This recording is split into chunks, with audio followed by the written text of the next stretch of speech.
Should you wear a sports bra when you're exercising? Very interesting question, and one that I get asked all the time. The simple answer is yes, but why do we need to wear one? First of all, I think we need to look at what are boobs. They're called lots of different things. Puppies, melons, jugs, fun bags, whammers, love pillows, lovely jobblies. Baz helped me with all of these names, as I'm sure you can imagine. But what we have to understand is that boobs are basically just glands and fat and ligaments. That's what they are. And usually when us ladies lose weight, that's one of the areas that we tend to lose weight from is our boobs, because they are mainly just fat.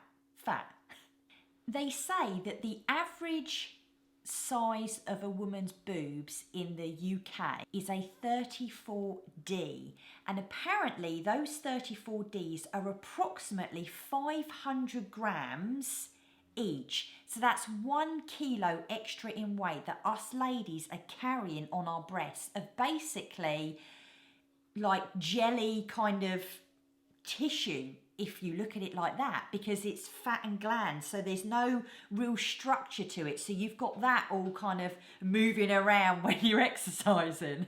And studies have shown actually that women work a lot harder in their workouts when their girls are strapped down. So can not wearing a sports bra cause injury to your boobs? Yeah, basically it can, because it's very delicate tissue around there and it can cause damage to some of that tissue. But more importantly, it causes damage to a certain ligament, and that ligament is called the Cooper's ligament. And the Cooper's ligament is basically a load of ligaments that form a structure around the actual boob. And when these ligaments are stretched, unfortunately, that's when we get the sagginess. And of course, over time, yes, boobs are gonna get a little bit slack because the ligaments get a little bit slack. But ligaments in our body, once they're stretched, they don't tend to go back into place. So that's why we've got to take really good care of our boobs, no matter what size you are. If you're an A cup or if you're a gazillion G cup, it doesn't matter what size you are. We've got to take care of them because we all have the same anatomical structure where we have these Cooper's ligaments running through them. The other thing you've got to consider as well, if you're a 34D, like I said, then that's 500 grams each side. And what you've got to remember is sometimes if you are not fully supported, it can cause you to come forward in your posture, which can cause really bad back problems. So having a sports bra is going to be something that's really going to help to support you and actually support your back as well. Now, they do say that you can train your chest muscles to work your boob muscles.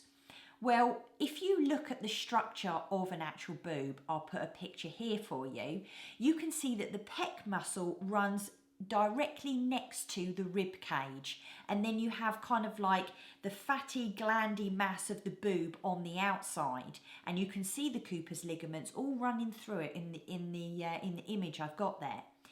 Now, does it mean that if you work your chest muscles, your boobs will come up a bit? Maybe, could do, but I can't personally see any significant change to that, but then that's just my own personal opinion. So why do we need a sports bra then? Why is it so important? Now we know what the boob is and we understand, how the boob is actually made up. Why do we need it? It's simply there to reduce the movement of the boobs, support the skin, and look after those Cooper's ligaments so we don't end up getting our boobs down by our knees, ladies. So what kind of sports bras are there then? So there's 3 kind of sports bras out there, and I have 3 of each. I love sports bras. I actually wear sports bras every day. I don't always wear a hold 'em in properly girls one. Sometimes I have a bit of a looser one on, but I actually prefer sports bras to normal bras. So let's have a look at the different kind of bras you can get then. Okay, so there are different types of sports bras. So let's have a look at the different kind of sports bras and what they actually do. I've got a few here that I use, but I'll also put some pictures up here so that you can see the ones that I'm kind of talking about. Now there's three kinds. There's encapsulation, compression, and encapsulation and compression. So encapsulation is kind of like a low kind of one. So that encapsulation means basically you've got room for your boobs to go into. So you can see there's a pocket there and there's a pocket there.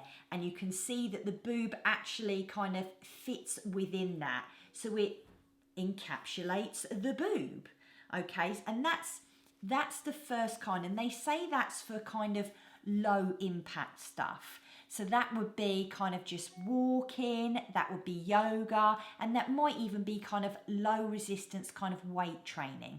Then you've got a compression one. And a compression one is almost one that, if you imagine, straps the girls down basically. And it's kind of one big lot of material at the front. And that is kind of like for medium impact. That would be something maybe like more hilly walking when you might have to jump a little bit. It could be used for road cycling. You could use this if you're dancing maybe, or doing some sort of ballet bar. I know they do ballet bar, things like that. That would be okay. Or maybe even a body pump class, something like that would be okay. So that's kind of like a medium. Next one is the compression and encapsulation. Now this is my compression and encapsulation one, and what you can almost see is you can see that it almost is the compression where it straps them down, but we also have sections for our boobs to actually go into, so it offers that extra support. And for me, this one is the best one to wear. I just love to have them strapped down because I've got bigger boobs anyway.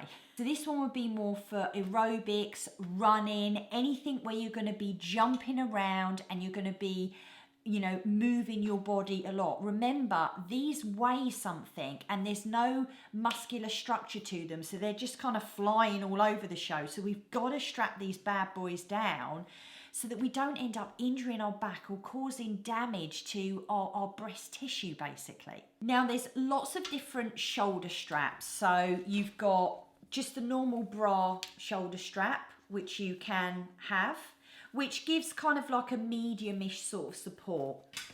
Or you can get ones that crisscross at the back. So you can see this one here.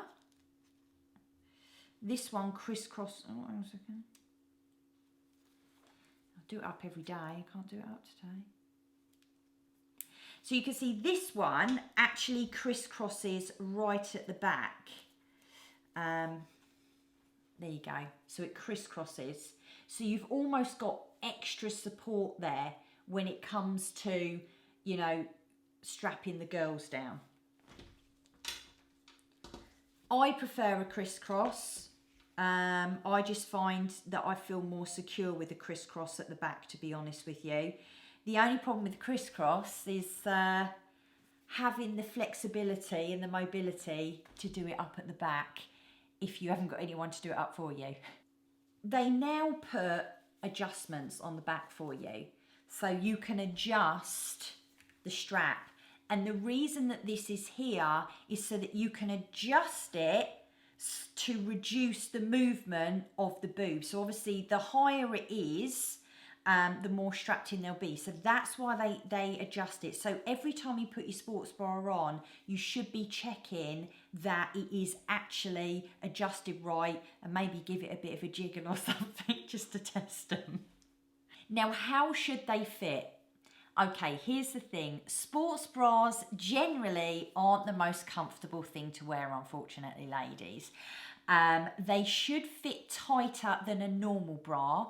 You can get underwired ones. However, I've worn an underwire one before, and I've known other ladies to wear underwire ones, and they tend to dig in, they tend to restrict your movement, and if you're wearing a chest band, they can actually interfere with the signal because of the metal in them. So the band that fits around the rib cage should be fairly tight. So this bit here, the band that actually fits around, okay? To know that that band fits right, you should be able to get 2 fingers in there and move them around. But it is going to be a little bit tighter than your normal bra, to be honest with you. There should be absolutely no wrinkling in the fabric at all whatsoever. It should fit you nice and smooth over your boobs and around your back and everything. If it's got wrinkle in it, then it means it's too loose for you. If you raise your hands up above your head and the band comes up too much, that could mean either A, it's a bit too big for you, or B, you need to adjust the straps on it to just secure it down a little bit more. But the most important thing when it comes to wearing a sports bra is that you go to a shop, you try it on. Now, they usually say it's your normal kind of bra size, but I would always get somebody, one of the ladies, to help you in the shops. I go to Debenhams or Marks and Spencer's. I prefer to try the bras on. Even if I know the size and they haven't got a bra that I like, I'll then go online and order it. But the most important thing is that you move about in the changing room a little bit. Do you know what I mean? Kind of do this, move, maybe, you know, jump up and down on the spot just to see how secure they feel. That would be the most important thing. If it causes you pain or it causes you discomfort, or you breathe and you feel you can't breathe, then it's too tight, okay? But just remember, it will be a little bit tighter than what you're normally used to. If you start to go blue, if your boobs start to go blue, then it's probably too tight, ladies. What kind of brand then? There are lots of different brands out there. Personally, I like shock absorber. That's just me. I'm not being paid to say that. I just like shock absorber. That's the only ever bra that I've ever bought. I really like them. That's just me. So there you go, ladies. I hope this has really helped you to understand why you need to wear a sports bra, what your boobs are made up of, and the different kind of sports bras that are there for you, and which one might suit the activity that you're going to do. So ladies, look after them. They're the only pair you'll ever have.